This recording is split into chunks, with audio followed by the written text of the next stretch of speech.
In this section, you will study the techniques for sketching the graphs of the sine and cosine functions. Because the sine and cosine functions repeat values continually in a regular pattern, they are examples of periodic functions. Hello, my name is Tom Atwater. The best way to understand the behavior of the sine and cosine functions is to look at their graphs. To generate the graphs of the sine and cosine functions, we will begin with the unit circle pictured here. What I want to show you is we're going to trace out an arc length S starting right here at 1, 0. And we're going to, here's our arc length S, and what I'm going to do is take you through the values 0 up to pi over 2. And we're going to look at the value of sine of S. Remember, sine of S is the y value. So what happens? Well, as I start to move along the arc of the unit circle, my y value is beginning to increase. And that's why I've written here increasing from 0 to 1. Because when we get right to pi over 2, we'll see that the sine of S is equal to 1. Well, what happens as I continue beyond pi over 2? What I hope you can see is that the y values will begin to get smaller and smaller until we reach a minimum value here of 0. And that's what's happening here. We're decreasing from 1 to 0 as we move from pi over 2 to pi. Well, what about as we move from pi to 3 pi over 2? In other words, in this direction. Well, this time what happens is the y values get more and more negative, which means they get smaller until it reaches its minimum value, this time of -1. So in that quadrant, it's decreasing from 0 to -1. And finally, as we move from 3 pi over 2 to 2 pi, you'll see that the y value will increase from -1 up to 0. And so as we move in this direction, the y values are actually increasing in the sense that they are getting closer and closer to the value of 0. Whoa, that was great. Now that's just the sine curve. And remember that once I get back to that point of 2 pi on the unit circle, I've also therefore returned to 0. And if we were to continue going around the circle again, we're just going to repeat those values. That becomes very important when we go to look at the actual sine curve, which we'll do in a moment. But before I do that, what I want to do is look at the cosine and take you through the same exercise that we just did, which is to go around that unit circle and trace out now cosine S, which is the x value. So let's do that. All right, the same idea applies. I'm going to start here at 1, 0 and trace out the arc. This time we're interested in cosine of S, which is the x value. So what I would be looking at are the horizontal values, and I think you can see that what's happening is we are decreasing from its initial value of 1 down to where the x value is 0, right at pi over 2. As I trace out this section from pi over 2 to pi, what's happening is the x value is going from 0 to -1. So it is decreasing from 0 to -1. What about from pi over 2 to 3 pi over 2, which is this section? In this case, the x value starts at -1, and it actually is increasing as it gets to this value where it is 0. So it's increasing from -1 to 0.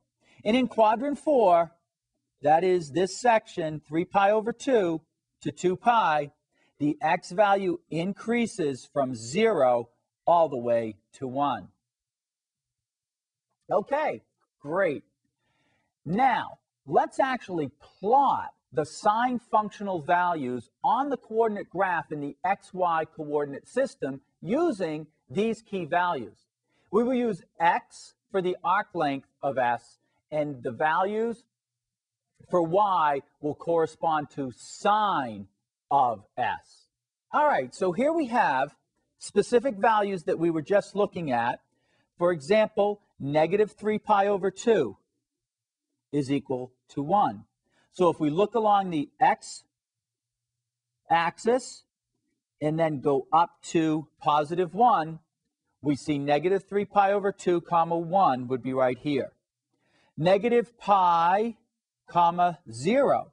So go to negative pi and land at y equals 0. Very quickly then, negative pi over 2 is right here at negative 1. We're going to pass through 0, 0.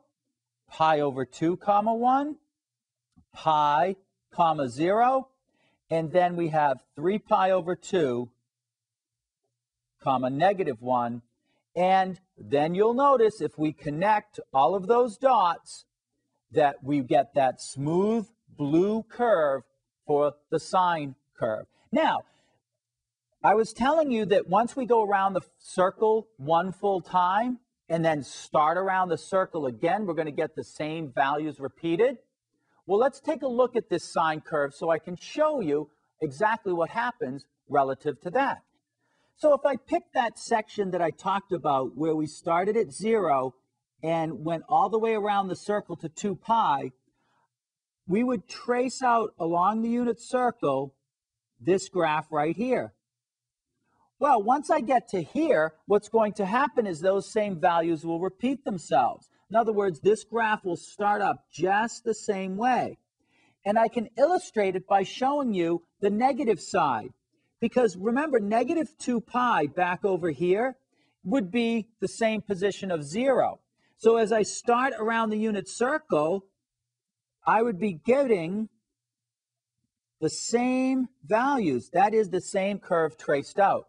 So what I want you to notice is that this sine wave that we're looking at, actually from 0 to 2 pi, gives us all the information we need because after that, it simply repeats that same exact shape. Notice that the domain for the sine curve is all possible values of x. That is, all real number values. That's the domain. Because we can plug in any value that's a real number. Well, what about the range? Well, the range, of course, is our y value. And notice that what's happening here, and let me do this slightly differently, that the sine curve never goes higher than 1, and it never goes lower than negative 1. And so the range for the sine curve, the sine values, is that the y value, or sine of the arc length, S, has to be between negative 1 and positive 1. So that's our range. Notice also that we have x-intercepts at 0, pi, 2 pi, that is at the multiples of pi. Finally, I just want to share with you that the sine curve is an odd function. And what that means is that it's symmetric about the origin, so that the symmetry is about the origin here. And if we were to take and evaluate sine of negative x, that would be equal to negative sine of positive x. All right. Well, that was a really good investigation into the sine curve. Now what I'd like to do for you is plot the cosine functional values on the coordinate graph in the xy plane. So let's take a look. First of all, you'll look at this and you'll say, wow, it looks very similar to the sine curve, which is to say that it has the same basic shape. It looks as though it repeats, which in fact it does, because it has all of those same characteristics as the sine. I won't take us through all of the points, but let's pick a starting point and look at, for instance, 0 for the arc length, which is our x value, and the cosine of 0 is 1. Pi over 2 is 0, which would be this point right here. Pi is -1 right here. 3 pi over 2 is 0, which is right there. And if I go back to 2 pi, of course, 2 pi is the same as 0. Cosine of 0, cosine of 2 pi are both 1. So we get this very smooth curve through those points. Similarly to the cosine, the sine, cosine begins to repeat. And hence you can see, if I go into the negative values of the x, that we get the same exact curve on that side. That leads me to tell you about the domain. As you probably have figured out already, the domain is the set of all real numbers. The range, as you probably have figured out as well, is the same. That is to say that the cosine ranges between -1 and +1 inclusive. The x-intercepts this time happen at different points, but again, they are repetitive in that they are the odd integer multiples of pi over 2. Odd integer multiples. In this particular case, the cosine is an even function. That is to say, it has symmetry with respect to the y-axis, and we would write that cosine of -x is equal to the cosine, remaining positive, cosine of x. All right. We have just seen the graphs of the sine function and cosine function, which we consider as the basic functions. Since they exhibit the same behavior, either graph is called a sine wave or sinusoid. Now, we show how we can have, find new graphs by stretching or shrinking the basic graphs, either vertically or horizontally. We've also looked at shifting graphs vertically as well as horizontally. Let's take an example. Graph y equals 2 sine x and compare it with the graph of y equals sine of x. Well, what I will do for you is first draw the graph of y equals sine of x. What's good is to label the key points. Remember that the sine has intercepts at multiples of pi, integer multiples of pi. And that halfway in between, so for instance pi over 2, is when it reaches its height of 1.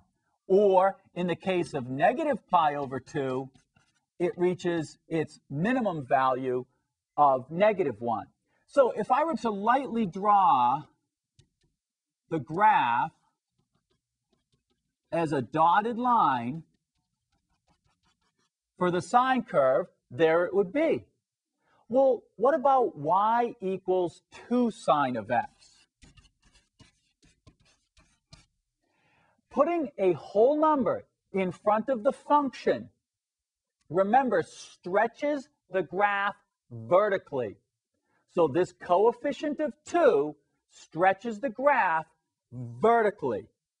And therefore, what I would have is, instead of maximum and minimum values of 1, I would have maximum and minimum values of 2.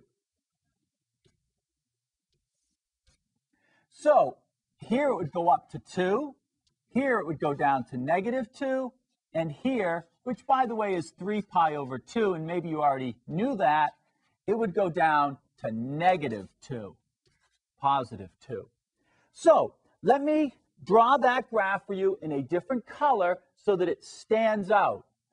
The graph will have the same x-intercepts because stretching it vertically does not change anything along the x-axis where the y value is 0. So it has the same intercepts. Now, what we just did is we worked with something called the amplitude of the sine curve. The amplitude of the sine curve is defined to be half of the distance between the maximum and minimum value.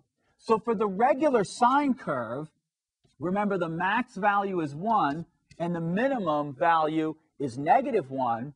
So halfway between those two, that's a total distance of 2, halfway is 1. So the normal amplitude for just y equals sine x is 1. So the amplitude for what we just looked at, y equals 2 sine x, would be equal to 2. Let's formally define amplitude. The graph of y equals a times sine x, or y equals a times cosine x, with a not equaling 0, will have the same shape as the graph of y equals sine x or y equals cosine x, respectively, except with a range of the interval absolute value of -a, comma, absolute value of positive a, which is to say that the amplitude is equal to the absolute value of a. Well, now it's time for you to try a problem. So I would like you to graph y equals -3 cosine of x over the interval -2 pi, comma, 2 pi inclusive, and then give the amplitude. Pause the video while you work on this problem, and when you are finished, restart the video to check your solution.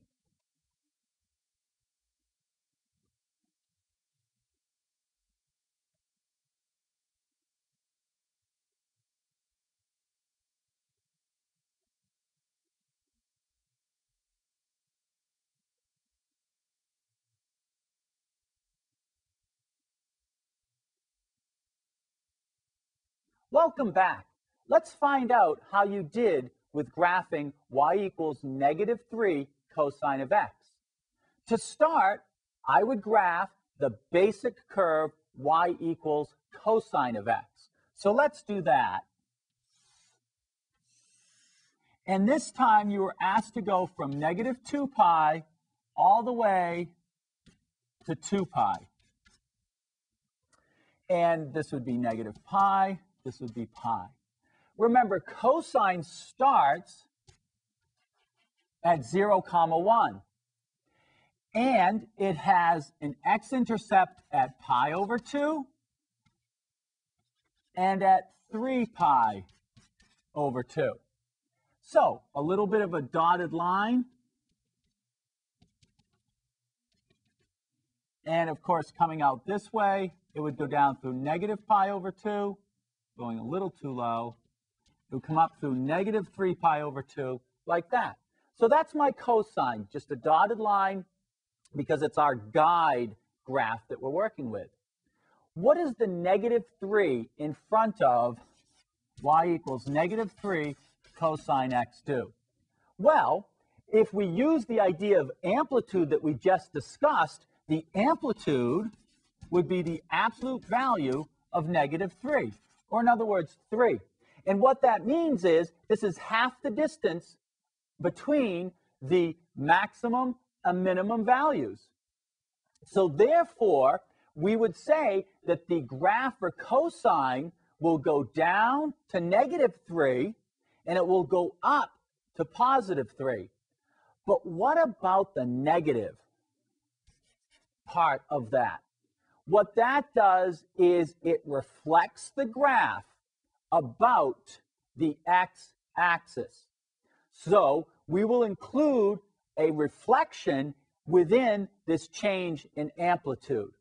So the graph, instead of, first of all, going to a height of 1, it goes to a height of 3, but in this case, it would actually start down at negative 3. And this value of negative 1 would be reflected over to the x-axis, but in addition, it goes up to a height of 3. This value would get reflected up to a height of positive 3. These two values at the end, of course, would go down to negative 3, and that would be reflected down to negative 3. So my curve is going to go through the same intercepts, the same x-intercepts, that is. And so what my curve looks like then is this graph right here.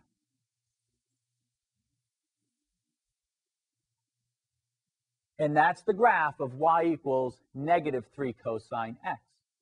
Now that we have seen how the amplitude affects the sine graph or cosine graph, including reflecting the graph about the x-axis, let's look at another way to vary the graph of a sinusoid. Graph both functions y equals 2 sine x and y equals sine x and compare them with each other. So, once again, to graph those, I would start with y equals sine x, and hopefully at this point, you're getting more and more used to what that sine curve looks like. So I'll start at negative pi, I'll go through pi, and we'll end at 2 pi. Remember, it goes up to a height of 1 and down to a minimum value of negative 1. And I'm going to lightly just dash the graph in there for us. So that's my sine curve. Well, the one we're dealing with, y equals sine of 2x. The question is, when we were doing stretching and shrinking, how did multiplying a whole number times x affect the graph? Well, what it does is it shrinks the graph by a factor of 2 in this case towards, or to say horizontally. So another way to look at it is that it's going to squish it up. So what would that look like then? Well, what it means is this point, which is at 2 pi, gets squished to half of that, or in other words, pi. Let me take this endpoint. This endpoint actually gets squished halfway, which means to negative pi over 2. Well, what does that do, for instance, to this height here? Well, that's right at pi over 2, so it gets squished by a factor of 2, so that height then becomes at pi over 4, to give you an idea. So what's going to happen here? We're going to get a graph where we see the entire sine curve happening in half the amount of space. Or another way to look at it is we're going to see the sine curve. We're going to have 2 complete cycles of the sine curve in the amount of space that we used to have 1. And so let me finish this part off just to be complete in terms of this would be my graph for sine 2x. And you can see, again, that it's either been squished this way, or you can think of it as we get one complete cycle in half the amount of time, or we get 2 complete cycles in the same amount. Now let's look at another example of this type of varying the period of the graph of a sine wave. Cosine y, or graph y equals cosine of 2/3 x, and y equals cosine x over the interval 0 to 4 pi. Well, this time what I'd like to do is use the calculator to graph those two curves. What I've done actually is plugged them into the calculator already so I don't have to enter the equations, and I've also put the correct interval in there. But let's look at them and see how that 2/3 affects that period. So let's go to my graphing calculator. I hit my y key, and I can show you that I've already plugged in y equals cosine x, and y sub 2 equals cosine 2/3 x. When I hit the graph key, you will see it draw the cosine x curve first, and then the cosine 2/3 x. So here we go. Here it's drawing the cosine, and now it's drawing cosine of 2/3 x. Well, what's happened there? What I hope you notice is that it has been stretched out. The 2/3 in front of the x actually stretches this graph horizontally. So therefore, what we've noticed is that a fraction, which is less than 1, stretches the curve horizontally, whereas a whole number, integer, greater than 1, shrunk the graph. So let's look at a generalization for the effect on the period of the sine and cosine curves. For b as a positive number, the graph of y equals sine bx will resemble that of y equals sine x, but the new period will be 2 pi divided by b. Also, the graph of y equals cosine bx will resemble that of y equals cosine x, but it will have a period of 2 pi over b. We not only can stretch or shrink the basic graphs of the sine and cosine functions, but we can also shift these graphs horizontally. Let's look at the following example. Graph y equals sine of x minus pi over 4 and y equals sine x over the intervals 0 to 3 pi inclusive using a calculator. Compare the two graphs on the calculator. All right, so what we're going to do is we're going to go to the calculator, and I've left the previous information in there so I can show you how to get rid of that and how to enter the new information so that you have an example that you can follow to graph these sinusoid curves on the calculator. So let's take a look at that. We would turn our calculator on, hit the Y key, and then what you'll notice on a close-up is that I still have my cosine curve in there. What I do is hit the clear key, and now I can enter sine x, close the parentheses, and then you'll see that printout. Now I can move down to the next line and hit the clear key. Then I would enter my sine key, and then I'm going to enter my x key, minus, and now I want pi over 4, which is second and the little caret, divided by 4, and then close the parentheses. The other thing I want to do is make sure that my window is set, and right now we want to go from 0, so that's okay, and then we want 3 pi, so I type in 3 and the second caret, which gives me the pi. Watch what happens when I hit enter. and that is that it will change to the decimal equivalent. I will leave my x scale alone, and I will leave the y, min, and max alone as well. Let's press graph now, and you'll see on the curve, first it draws the graph y equals sine x, and then it draws the graph y equals the sine of x minus pi over 4. What you should notice on the graph is that the new graph has been shifted to the right by an amount of pi over 4.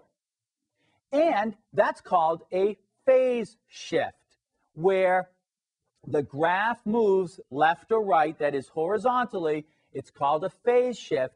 In this case, when we subtracted pi over 4, then the graph was shifted to the right. When we were to add it, for example, add pi over 4, in that case, it would be shifted to the left. Well, just as we've seen that we can shift the graph of a sinusoid horizontally left or right, we can also shift the graph vertically up or down. So let's take a look at an example of that situation. Graph y equals cosine x, the basic shape, and then graph y equals 2 cosine x plus 3, and y equals 2 cosine x minus 1. Over the interval 0 to 3 pi using a calculator, and then compare the three graphs. So let's jump right into the calculator, and we'll take a look at these three equations and their graphs. So we have cosine 2x, 2 cosine x plus 3, 2 cosine x minus 1, and when I hit the graph key, they will be drawn in that order, which is to say, here we have cosine x, next we'll have 2 cosine x plus 3, and then 2 cosine x minus 1. Looking at the graphs, what's happened? Well, the 2 in front of them, of course, changed the amplitude, so they've both been stretched vertically by a factor of 2. But in addition to that, the plus 3 shifted that second graph up.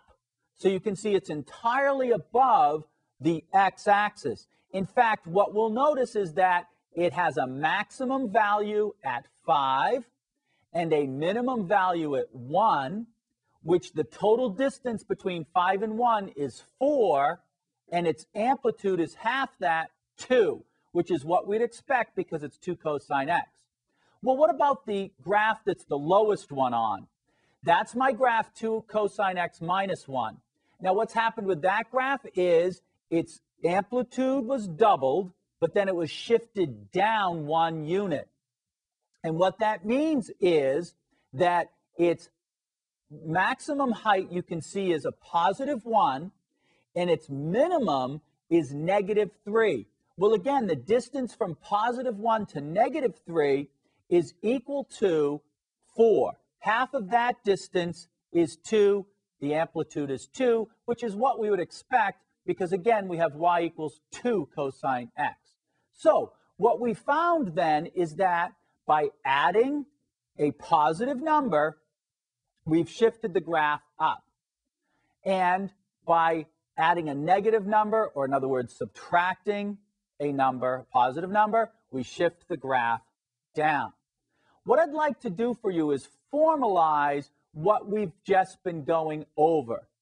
So what I want to say is we've looked at graphs like y equals c plus a times cosine bx, or we could do it as sine, so y equals c plus a times sine bx. I have a graphic to explain how these work. So let's take a look.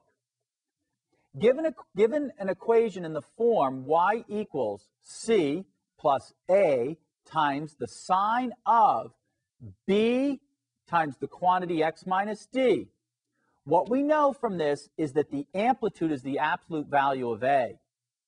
The period is 2 pi over b. The phase shift is d. The vertical translation is c. And our range then becomes the interval negative a plus c, comma, a plus c. And what I want to say is that we will do an example of this because that was a lot of information jam-packed into one particular graphic. And so let's look at an example where we will apply all of those parts of that formula. Find the amplitude, the period, the phase shift, if any, the vertical translation, if any, and the range of the function y equals 1/2 cosine of the quantity 1/2 x minus pi over 4, and then graph the function over one period. So here I have the equation, and I've also drawn one period of just cosine x. I want to look at the equation first because I need to manipulate this a little bit to put it in proper form. So I write y equals, the 1/2 is okay, cosine is okay, but it's this what I need to change. I need to factor out the 1/2 so that the coefficient of x inside the parentheses is 1. And then, because I'm factoring out 1/2, I need to factor out 1/2 from pi over 4, which would leave me with pi over 2. The reason I need to do that is, in terms of figuring out both the period and the phase shift, remember that we factored out the b, and this was x minus d. So, in this case, I can now calculate both my period based on b and my phase shift based on d. Before I do that, let's notice that the amplitude has changed. So the amplitude is 1/2. The period is equal to 2 pi over b, and b is 1/2, so the period is 4 pi. Let me deal with that much, and then we'll come back and deal with the phase shift. So, how do I deal with this period change of 4 pi? Let's think about what's happened is, the period of cosine is normally 2 pi, but now it has been doubled. In other words, this point here on the normal cosine curve, instead of being at 2 pi, is now going to be out here at 4 pi. But in addition, the amplitude has been changed. So the point that it's going to end is now going to be at 4 pi and up to 1/2. Let's take some other key points. For instance, let's take this minimum value of 1. Of course, first of all, it's only going to be 1/2, but instead of being at pi, again, this has been stretched by a factor of 2, so it's going to happen at 2 pi. So negative 1/2 and my 2 pi. Let's pick the intercepts next. Let's start with this intercept. Instead of happening at 3 pi over 2, it's again been stretched, so by a factor of 2, so the 2's cancel, this intercept happens right here at 3 pi. And this intercept that's normally at pi over 2, stretched by a factor of 2, the 2's cancel, and we know that it's going to go through pi. And finally, let's take this point here, which actually the only change is going to be that it's half its distance, that is half the amplitude. So this is not the final curve that I'm about to draw, but it's the curve that's adjusted for both the amplitude and the period changes. And I'm going to draw it in a dotted orange or dashed orange. So it would look like this.